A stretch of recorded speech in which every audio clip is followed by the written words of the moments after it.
અને અમદાવાદમાં ખ્યાતિકાંડની સંસદમાં હવે ગુંજ સંભળાશે। કોંગ્રેસે દેશની સંસદમાં ઉઠાવશે ખ્યાતિકાંડનો મુદ્દો। રાજ્યસભાના સાંસદ શક્તિસિંહે ચર્ચા માટે નોટિસ આપી છે। હાઈકોર્ટના સિટિંગ જજની કમિટીને તપાસ સોંપાઈ। શક્તિસિંહે કહ્યું, તંત્રની મિલીભગત વગર આવા કાંડ થઈ જ ન શકે। ખ્યાતિકાંડના મૂળ સુધી તપાસ જાય એ ખૂબ જરૂરી છે। 2022માં પણ ખ્યાતિ હોસ્પિટલમાં મોત નીપજ્યું હતું અને 2022માં પરવાનગી રદ કરી હોત તો આ ન થયું હોત, શક્તિસિંહ ગોહિલે કહ્યું। ત્યારે તંત્રની મિલીભગત વગર આવા કાંડ થઈ જ ન શકે। શક્તિસિંહ દ્વારા પ્રતિક્રિયા આપવામાં આવી છે, એટલે કે હવે અમદાવાદનો ખ્યાતિકાંડનો આ મુદ્દો કે જે સંસદમાં પણ તેની ગુંજ સંભળાશે। કોંગ્રેસે દેશની સંસદમાં ખ્યાતિકાંડનો મુદ્દો ઉઠાવશે।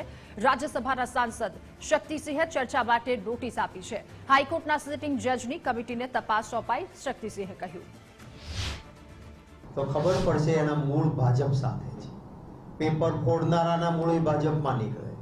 આ ખ્યાતિ હોસ્પિટલના કૌભાંડની પણ તટસ્થ અને વ્યાજબી તપાસ થાય તો મૂળ સરકારમાં બેઠેલા લોકોના સાથે જોડાયેલા નીકળશે। નહીં તો 2022માં આ જ ખ્યાતિ હોસ્પિટલે આવી જ મોડેસ્ટ ઓપરેટિવ મારફત કેમ્પ કરીને લાવીને દર્દીઓને તોડ કરતા હતા।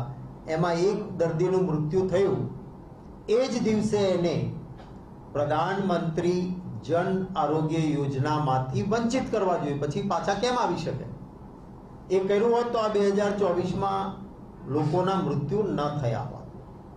મેં પાર્લામેન્ટમાં પણ નોટિસ આપી છે, દેશની સંસદમાં પણ આ મુદ્દો ઉઠાવવાનો છું અને આ માંગણી પણ કરું છું કે ગુજરાત સરકાર ચોખ્ખા હાથવાળી હોય અને કોઈની આમાં મિલીભગત ન હોય તો હાઈકોર્ટના સિટિંગ જજ મારફત તપાસ થવી જોઈએ।